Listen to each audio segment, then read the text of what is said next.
You're listening, Blue Marble Science. I can debunk your apparatus that asserts that mass attracts mass with gas. It's got a mass and it's not attracting. It's bouncing off and going in all directions. Definitely not attracting. Completely the opposite, in fact. Repelling, if you will.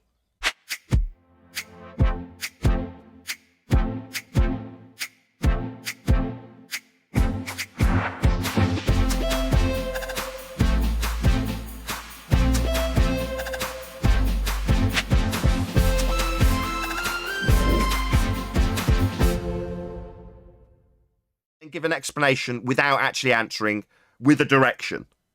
Now, after about 6 attempts, he said, yeah, because of buoyancy, it goes up, and then carried on muttering through the concession that it's not going down. And he says, well, the air around it goes down. No, it doesn't. It also expands in all directions into the volume of space it has. Now, there's laws that describe how that occurs, and he's got to assign arbitrary barriers that don't exist to conform to those laws. Why is he drawing out lines around things and having atmosphere at a certain amount? Well, because he's still got to confine his argument around those gas laws, but just say that the elastic collisions don't really matter. Well, why have you got these laws? Why would it expand into the volume? Because that's how gas behaves, and it debunks space. So therefore, elastic collisions, not important. Not important because I want them to go down, go boom, boom. Not bounce off each other and go in any direction. No, down. So therefore, the bit that says they're not doing that doesn't matter. Lies, deceit, necessity for a globe belief. You still think elastic collisions interfere with the motion? Sorry, you said they weren't important a minute ago because you're having gas go down, go boom, boom.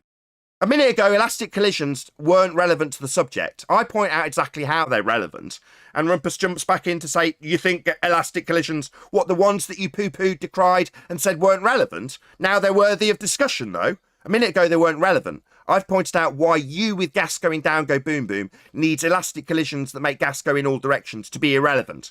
You also need to say that gas go down, go boom, boom, and when I point out that steam doesn't, you can't even say up. You pathetic little weasel. Which way does that steam go? You can't even say up. Took 6 attempts, you pathetic little worm. Because you know how fucked your globe is. You know damn well how wrong you are when you assert gas goes down and that the air around the steam's forcing it down. So when you stick a kettle on, suddenly the air around it's pressing down and forcing it up because gravity's pulling the air around it down. Well, what the fuck is gravity?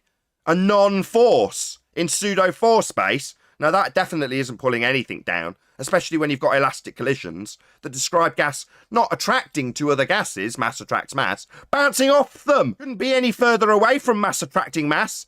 What happens when they get to Earth if they happen to be going down? They bounce off it and go up. They're not attracted to it, quite the contrary. But that pisses in the face of their assertions of gravity now, doesn't it?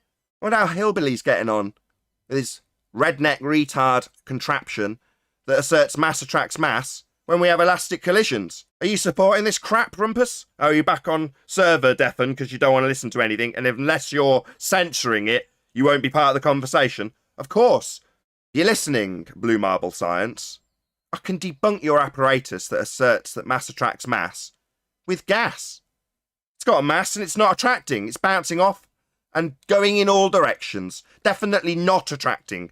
Completely the opposite, in fact. Repelling, if you will. So why are you messing around with Cavendish? It's 106 years out of date. And I can annihilate it with gas, which in your worldview has mass also. Definitely not attracting. Now I hear you're getting praise from universities for your contraption. Do they know that we've pointed out that gas flies in the face of this contraption? And it's a 106-year out-of-date assertion of this force, where gases with mass will attract one another even though they repel? Yeah, we debunked it a long time ago. But yet we still have clown shows coming here and asserting this rhetoric that needs them to literally assert that the gas has been produced in the sky and fell to the ground. Nonsense. Well, if mass attracts mass, and that's why, you know, the water can hold itself onto a ball, Then as far What's as mass? mountains go, like, wouldn't there be more pressure around mountains? What's mass? I don't know. Then don't assume it.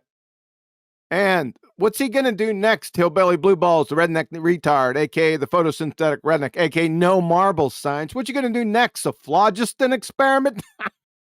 No, I'm being serious. Oh, and by the way, you've dealt with Anthony up until now, and he's been humouring you.